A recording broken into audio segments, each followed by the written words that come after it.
In today's video, I'm going to be covering what my experience was like visiting Russia during the war as a Brit in 2023, what the process was like before I went, what I needed to do, what it was like when I arrived in Russia, how the people treated me, what the streets were like, what the culture was like, things that I enjoyed about being there, maybe the things I didn't enjoy so much, and ultimately my opinion of visiting Russia and maybe whether you should visit Russia as well, based on my own experience. So your first question is probably like, why did you decide to visit Russia during the war? Very good question. So my girlfriend's Russian and her parents wanted to meet me, so they invited me over to Russia to go meet them and visit them for the first time. I had some free time over the summer, so I decided to go over. Now your next question is probably like, well, how do you get over to Russia as a Brit? What's the process? Do you need visas? Things like that. So to go over, I went on a tourist visa, and I was a bit apprehensive before because I thought that as a Brit especially, you weren't allowed into Russia, they'd ban you, but actually they're very welcoming to letting you in.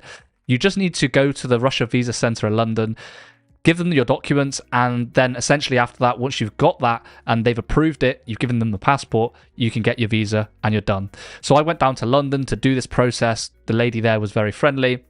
After about a week, they'd accepted my visa and they sent me my passport back with the Russian visa inside. And as long as you've got the Russia visa inside your passport with the dates that you want to visit, you're fine to get into the country and there's no problems. So the next challenge is, what do you do about flights when going into Russia? Because if you live in the UK or in Europe, there are no direct flights because of the sanctions. So what I had to do was book a flight from Manchester in the UK to Istanbul, transit in Istanbul, and then go from Istanbul to Moscow. I think this is the only way in which you can actually get into Russia is through the Middle East or through somewhere like Turkey. Turkey is very popular and it was really easy. There was no stress at all. The hardest part for me and the most challenging part was getting into Russia. I had so many preconceived notions that it was going to be a very bad experience because I was a young military-aged guy traveling on his own who's British, going into Russia with tons of cash on him, by the way, because there's no cards that work in Russia. So I had to bring a load of euros and USD with me to Russia. Pretty crazy, right? I was like, this is wild. Like, I could be taken into a back room here and some bad things could happen. However, that wasn't the experience that I had. As soon as I arrived into the country, I went through passport control, met the lady at passport control. She looked at my passport. She spoke English, which was great. Stamped my passport, saw my visa, asked why I was here. And within a minute, I was straight in, no questions asked, which is wild. So that alleviated a lot of anxiety and stress that I was feeling while getting in there. And the airport was smooth. There was no problems at all. I was met at the airport, and then from there, I went over to my hotel. So what was it like when I arrived into Moscow after I'd been to the airport? So I went straight to my hotel where I checked in, and the hotel I stayed in was actually really, really nice. I had a really good gym, which I trained at for every single day essentially while I was there because I was working and running my business. And then secondly, I had a great view from my room. It was incredible and the sun was shining on the first day that I was there, which was a really good experience. After the first day, I decided to visit the Red Square. And the Red Square is a very famous and iconic part of Moscow where the Kremlin is and a big tourist attraction for people. And it was a 30-minute walk from my hotel to go to the Red Square. And this was my first experience of walking around the streets of Moscow and Russia. And I was pleasantly surprised. It was such a clean and safe environment to walk around. I didn't see any bad things happening on the streets. And one of the most important things was I didn't feel uneasy while I was out. I was wearing my nice watch when I was out, and I know what it's like in London when I walk down certain streets. I'm like, I should not be wearing this, and I actually refrain now from wearing a nice watch when I'm in London because I'm scared of getting mugged. I've had bad experiences of friends having that happen to them. But when I was walking around Moscow, I didn't feel uneasy at all. It felt like everyone was well behaved, everyone was civil, and I didn't feel like I was going to get mugged or attacked, which I think is a good sign when you go to a new city. Around the Red Square itself is just amazing. You get to see St Basil's Cathedral, you get to see the Kremlin. And the one thing that I've learned about the Russians is they just have huge pride about their history, their heritage, their country, and they're hugely patriotic and they have huge amounts of pride. And that was one thing that I really, really liked about being there was they took care of things. They were proud of their country. They were proud of their religion. They were proud of their values. And this showed while I was walking around the Red Square. I also visited some parks while I was in Moscow, and the parks are stunning. There's tons of green when you walk around these parks, and to think in a big city they have these amazing parks that you can walk around is wild. The best part, though, was the amazing cathedrals and monasteries and buildings that they would have in the park. As you walked around, you would just see these dotted about the parks, and it just gave you this sense of pride that the Russians just loved their country, and they loved their churches, they loved their monasteries, they loved showing the pride of their country. That really came across when I walked around these parks with these great Soviet buildings. I've never seen anything like it. It's incredible. We also took a boat trip around the park as well, which is a great thing to do if it's a nice day. Very pleasant, very relaxing, lots of families and things to do there, which was also an enjoyable experience. Moscow is like any other big city that you would visit. They have great public transport, great taxis, great restaurants. It's safe. There's things going on all the time. If you want to go out for a party, you can do that. If you want to go out to nice restaurants, coffee shops, they've got all of these things.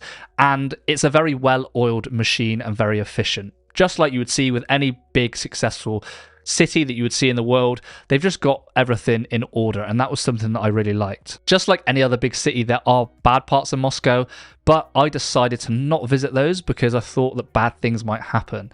And as the smart person that I like to think that I am, I said, let's go to the safe places instead. And because I didn't have any trouble or any issues. And I think if you're ever traveling anywhere, it's a really smart thing to just visit the safe places and the ones that you know are not dangerous, so you don't get into trouble and the people you love don't get into trouble. That's a very smart thing to do. One thing that I really noticed about being in Russia and Moscow specifically is the strong Christian family values that they had there. There were tons of families walking around all the time. There was lots of traditional things happening. So when I saw people go out for dates, especially, the woman would always be looking very feminine, dressed in heels and a dress. And nearly always the guy that was taking the woman on a date bring her a bouquet of flowers, which was great. He would always pay for the date. We're missing this sense of chivalry, and we're missing the sense of traditional values that I think are great, especially within relationships. The man is a gentleman and the woman is allowed to be a woman. Crazy, right? Like, this doesn't happen in the UK, but I saw that and I really liked that part of it, and it was a good experience to see. And one thing I noticed while being in Russia was there was a sense of order. Right? People did things in a certain way. They followed the rules. I didn't see any junkies on the streets. I didn't see people doing drugs. I didn't see fights. I didn't see stupid protests. I didn't see people pushing extreme views onto children and all this stuff that, is actually happening in the UK right now. There's tons of degeneracy going on in these big cities. People are pushing these crazy views onto young kids, which I think is wrong. And I like a place that has traditional family values, that brings children up to actually allow them to be children, that allows your partner or your girlfriend or your family to walk around safely without being mugged and attacked. So I really like that about being in Russia. It felt safe and it felt like there was a sense of order and traditionalism, which is a good thing for society. So what were the Russian people like? So Russians have this stereotype that they're very cold and they're not very friendly. I would say that that's true when you first meet them. They all have a very cold exterior, but if you've ever met Eastern Europeans or you've met Slavic people or you've met Russians, this is just the way the majority of them are. They all have a resting bitch face. They don't show much emotion. They're very stoic. That's just the way that they are. However, when you get to know them and you kind of get behind the surface of what they're like, they're hugely funny and they have banter that's very similar to Brits or any other people that you would meet. One experience that I had was we were in St Petersburg and we met these two Russian guys at the bar, and they didn't really speak much English, but they were very friendly to us and we started drinking with them. And I'll never forget, this one guy called Sergey who we met was hilarious. Hardly spoke any English, and he would just point at me and go, "Daiquiri, daiquiri," in a Russian accent. And me and him would just be at the bar, shotting daiquiris, doing shots together, and just having a good time. We went for some food, and after they left, and we just had this great experience with them. The banter was funny with, what we could understand, and with, people translating things. So I would say that once you get under the surface of what Russian people are like, they're just like any other people that like to have a joke and that have a laugh. They're not as serious as that cold exterior makes out initially, and it just takes time to get to know them, just like it would any other type of people. So after Moscow, we decided to go to St Petersburg for the weekend.